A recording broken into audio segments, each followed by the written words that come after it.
बहुजनांनी फक्त एवढंच लक्षात घेतलं पाहिजे की आपली दैवतं आपण नीट माणसं म्हणून स्वीकारली की त्यांना प्रातस्मरणीय करण्याचा धोका कमी राहतो. त्यामुळे बाबासाहेबांची पण चिकित्सा केली पाहिजे, फुल्यांची पण केली पाहिजे, पण ती करताना ते आपले दोस्त आहेत या भावनेनं केली पाहिजे.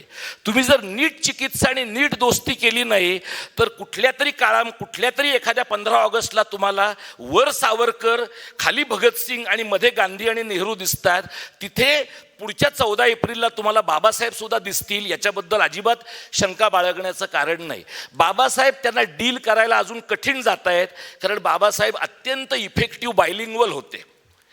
हे सगळे मुळातले उत्तर भारतातल्या गायपट्ट्यातले लोक मोनोलिंग्वल असल्यामुळे द्वैभाषिक माणसाचं काय बरं वाईट करायचं हे त्यांना अजून नीट कळलेलं नाही आहे.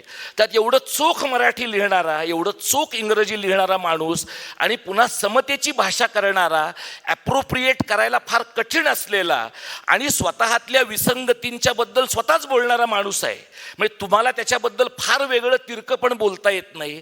अशा प्रकारच्या माणसांच्या बद्दल जर काही ही मंडळी करत असतील तर नुसतं अजित पवारांच्या प्रमाणे शिवशाहू फुले आंबेडकर असा हातात माळा न घेता जप करायचा आणि बायकोला राष्ट्रसेविका समितीच्या बैठकीला पाठवायचं, असल्या प्रकारचे धंदे करणारे तुम्ही आडनावाने काही असा, तुम्ही वृत्तीने ब्राह्मणी मानसिकतेचेच आहात किंवा त्यांचे गुलाम आहात. हे तुम्हाला कळत नाही तोपर्यंत तुम्हाला भाषेचा लढा लढता येणार नाही